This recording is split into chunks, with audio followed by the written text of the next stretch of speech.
The cop told me to stand up and leave right there in the middle of a silent library like I was some kind of problem that needed hauling out with the trash, and I remember thinking, this can't be real, this actually cannot be happening. But it was. And the strangest part wasn't his voice or his badge or even his hand hovering over the cuffs. It was the look in his eyes, like he'd already decided who I was before I'd said a single word. I told him calmly I was a citizen sitting in a public building reading a book. Nothing more, nothing less. And he said I didn't get to decide that, which is funny if you think about it, because in America we're raised believing the law decides that, not a mood, not a hunch, not a guy having a bad Tuesday. My name's Marcus Thorne, retired lieutenant colonel. 28 years Army, taught military history. After that, wrote a few books nobody reads unless they're serious about the subject. And that morning, all I wanted was a quiet table, some sunlight, and a stack of reference material about Civil War logistics. That was it. That was my master plan for the day. The library was one of those old limestone buildings downtown, tall windows, dust floating in the light like snow, the kind of place where people whisper even when they don't have to. And I'd been there maybe 40 minutes when I noticed the director watching me from across the room, pacing back and forth, pretending to straighten blinds that didn't need straightening. I've lived long enough to recognize that look. You probably know it too if you've ever walked into a store and felt somebody tracking you like you might steal the furniture, that quiet suspicion that hangs in the air without anyone saying it out loud. I ignored him, kept reading, took notes, turned pages slow and steady, because experience teaches you sometimes dignity is just refusing to react. What I didn't know was he'd already stepped into his office and called the police, told them there was a suspicious man loitering who wouldn't leave, used words like unstable and concerning, words that don't describe behavior so much as they trigger response. The officer who showed up, Derek Sladke, had 9 years on the force and a reputation for being what departments like to call proactive, which sounds impressive, until you realize it usually means someone who sees trouble even when trouble isn't there. He came in fast, boots loud against the floor, didn't look around, didn't ask questions, just locked onto me like I was the only thing in the room that existed.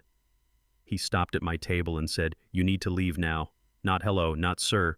Just an order," like we were already halfway through a confrontation. I set my pen down, looked up, and asked why. He said the director wanted me gone. I said I was reading. He said I was trespassing. I said it was a public library. He said, "Don't argue with me."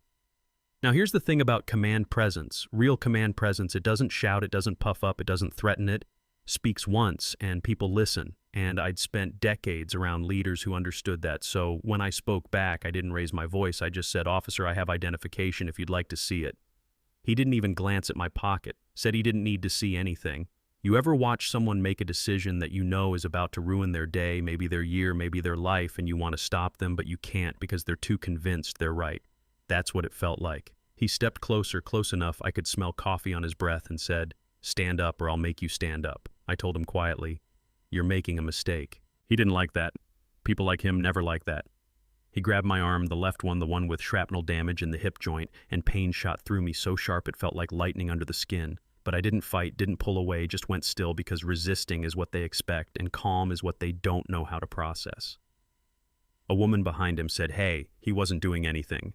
And I heard a chair scrape somebody else, shifting phones, coming out that soft rustle of witnesses realizing something's wrong. He twisted my arm behind my back and pushed me forward onto the table, books sliding off wood, slamming into my chest, and he yelled, "Stop resisting," while I said, "I'm not resisting, I'm a disabled veteran," which should have been the moment things cooled down, should have been the moment training kicked in, but it didn't, because he wasn't looking for truth, he was looking for compliance. The cuffs snapped tight, metal biting into my wrists, tighter than they needed to be, tighter than policy allows, and I told him my ID was in my pocket. He said he'd check it later. Yeah, that happened. He marched me through the library past the front desk where the director stood with his arms crossed like he'd just solved a problem, and people started murmuring. Somebody said, "That's Professor Thorne." Somebody else said, "You're hurting him," and the officer ignored all of it, pushed me outside, put me in the cruiser like I weighed nothing. I sat there breathing slow, memorizing details the way you do when you've spent years in situations where observation keeps you alive. Badge number, car number, time, stamp on the dash display, because I knew something he didn't. I knew this wasn't over. At the station, the desk sergeant looked up, older guy, Marine, posture eyes that had seen enough nonsense to recognize it early. He looked at me, then at the officer, and asked, "What's the charge?" "Trespassing and resisting," the officer said. The sergeant looked back at me and asked what happened. I told him I was reading and offered ID. He turned slowly to the officer and said, "You didn't check identification."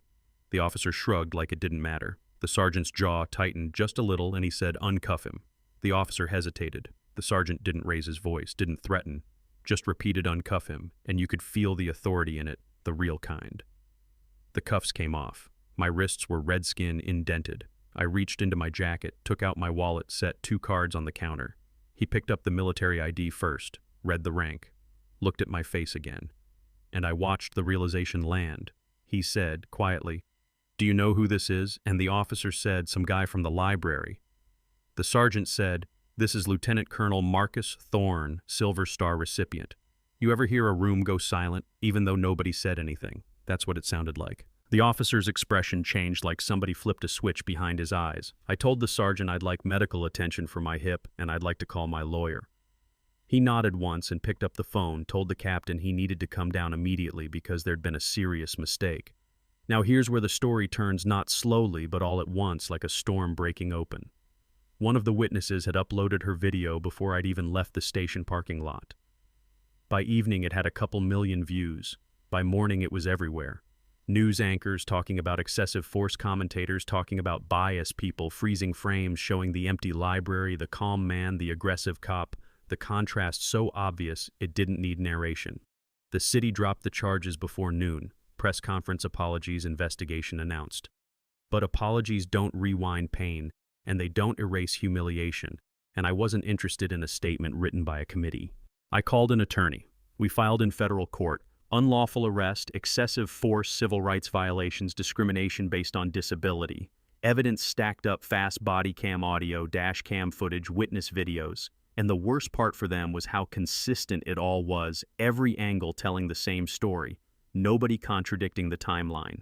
The director who made the call was fired within 48 hours, said he'd misunderstood the situation, which is a polite way of saying he judged a man he didn't know.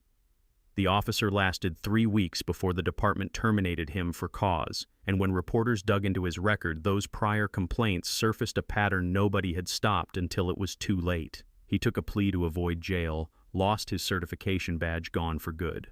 The city settled for $4 million, biggest payout they'd ever issued, and people kept saying, "You must feel satisfied, you must feel vindicated." And I'd tell them, money doesn't fix dignity. It doesn't rewind a moment where strangers watched you treated like you didn't belong in a place built for everyone. Part of the settlement forced policy changes, de-escalation training, oversight measures, reporting requirements. And I'll admit that mattered more to me than the check. 6 months later, I went back to that same library, walked in with a cane because my hip never quite recovered from the twist. And the new director met me halfway across the lobby, shook my hand, welcomed me back like a guest of honor. I nodded, went to the same table, opened the same notebook, and started reading again, because reclaiming ordinary moments is sometimes the strongest statement you can make. And here's the thing that still sits with me heavier than the cuffs ever did. If this can happen to a man in a blazer with medals and credentials and witnesses, what happens to the kid? Nobody knows, the one without proof or platform or people recording. That question doesn't have an easy answer, and maybe it shouldn't, because maybe the discomfort is the point. So, I want to hear from you. Do you think officers should be personally liable when misconduct costs taxpayers millions? Or do you think that goes too far? Tell me what you've seen, what you've experienced, what you believe justice really looks like. Because conversations like this don't change systems overnight, but they do start something. And sometimes starting something is how change finally finds the door.